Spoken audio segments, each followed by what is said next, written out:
Hello, everyone. This is Nishi Chawla.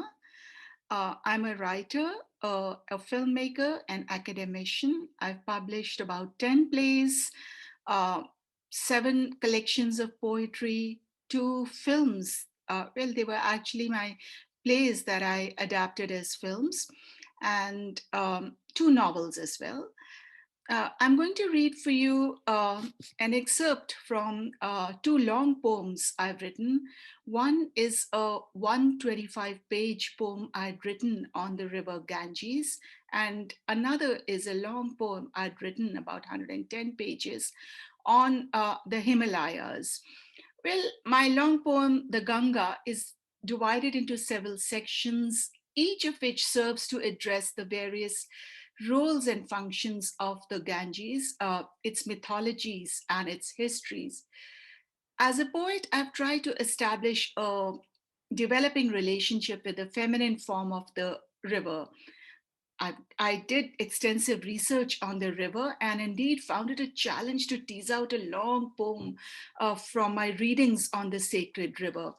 The last section of the poem, from which I'm going to read, has also been published in the December 2010 edition of the literary journal coming out of Sahitya Academy. That's Indian literature. Well, let me just read 2 or 3 pages from the last section of the Ganga, a river poem. This is the book. You make us smell the eternal. You make us look upon with dull disregard eternity's shining light. Ponder, then wrestle with ourselves. In the composing rooms of our minds, writing in knotted helix, like the collision of your waters, carry the weight of large mountains. Transfer us to a translucent sphere as you clash with other waters, reckon with guilt and innocence, or the understood terms. Into the sea of creative response, merge with mystery schools. Channel off a rivulet into your own dreamscape. Spread yourself and let roost. If nearing means a distance, you would be so sweetened with divinity against the spokes of the monsoon clouds. As they unfold, the dark doors of drama shut, for you expand into an ocean against the bruises of the falling skies. Your heavy body scratches like live wires. You paddle and you whir, else how would one explain yourself mingling into another? Wild, wild waters, wilder than the spinning wheel, your turbulence rocks like Shiva's wild locks.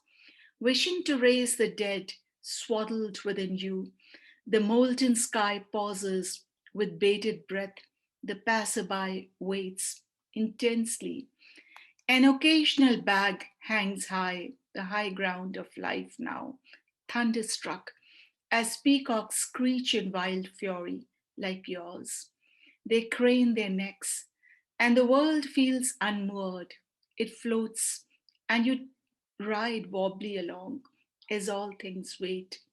Suddenly, as if to distract you, birds wheel into your sight, gliding across the tops of ridges, and you learn to read your own music. Hacking the bird, a mind force, sweat hard, think in offline mutual replacements, an unrelenting climb, meeting death with a unique new birth. Thank you. I'm going to read now from another long poem.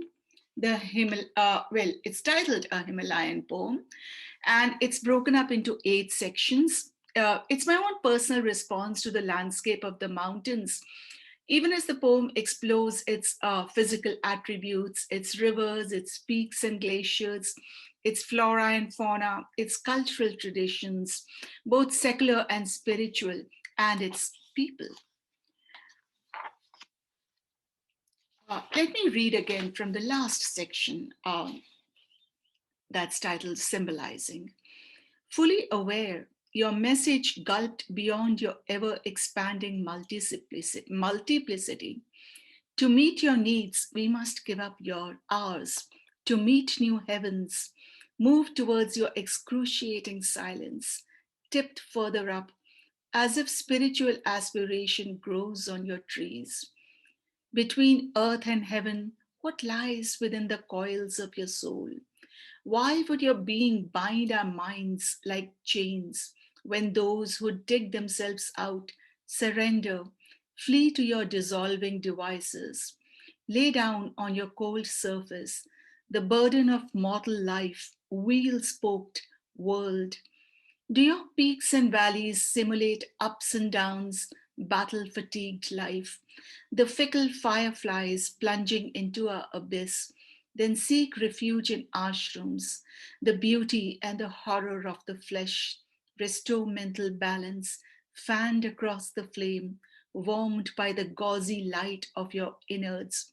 Meditate on detachment. As your clear water tumbles down, renounce the burdened, creeping holes of desire. Bemoan the rotting roots, tear the shackles of the mind. Self purification begins in the strange languages heard around you. Dissolve, uprise, writhe. Does sannyas begin with you? Why would your glaciers shaved forms invite austere inner causes? To what end you would strip the shaven heads of birds, invite discord within the reaches of trust benign, gentle as your rolling waves, a sacramental meeting with tapas, unblended, closures, welling, stranded without contributions, none, a shaven head and flowing beard stuck against your ageless mountain corridors. Is sannyas a way of self purification? Resonate like a hymn, humbling. Does pilgrimage define you, or the crisscrossing paths of striving? Does deliverance echo your forgotten, vast message in whispers? Where does one deliver, free oneself in your barren lands isolated by massives that dwarf ancient ways of being, disappearing rhythms, ancient trade routes now almost gone, patterns of dying existence? Whether a way of life remote and impoverished, what connects? The tapestry of non attachment, struggle and survive, neither bitter nor joyous, a tapas way of life that seeks give trust nor consume it in messages holier than the shapes you represent, crawling high. Why would we come to you to renounce when your shapes multiply in the hushed silences of your ice capped might? You dare connect new bridges that stretch from earth to heaven. Down the mystical steep path, resonate with the spirit of conquering, a consciousness born, transcend the expanding universe, ascend your heights, the merciful gods beckon, for we see them better, more spectacular, your peaks, dusted with snow or covered in elaborate show, a clear perspective, where in truth our last steps lead us onward. What is left to overcome, squinting at your lofty observation site? Let new adventures think what they want. You imply new secrets. An expansion begins as we wrap ourselves in your seeming purple and blue, lines of dashes firm, still constant as you, sacred. Once gazing at your verticality like a stoplight of multiple centers, your sepia toned colors adrift in the striving centeredness, navel centered beings, high point of cosmic strength. If it means what it means, your vertical bodies staring in silence, eternal.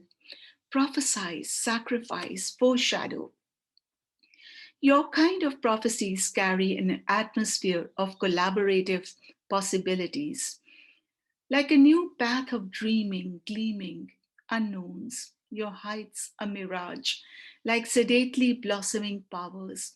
page turning back, eternity unguarded. Like eternity unguarded, you have worlds out there, sprout innumerable seeds. The bare spaces between your mountainous dreams imply an unclipped sacrality. Follow it always with your intent. Look, eyes that dare your tumbling rocks cannot hold.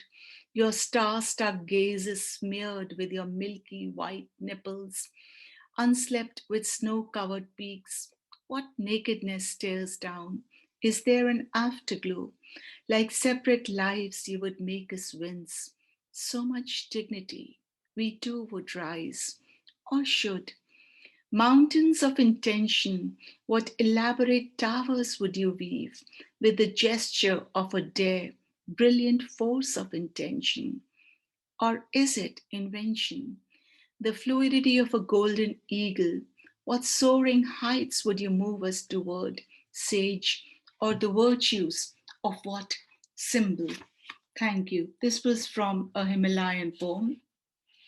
I also want to wish Dr. Sachidanandan a very happy 75th birthday. May God bless you always. Thank you.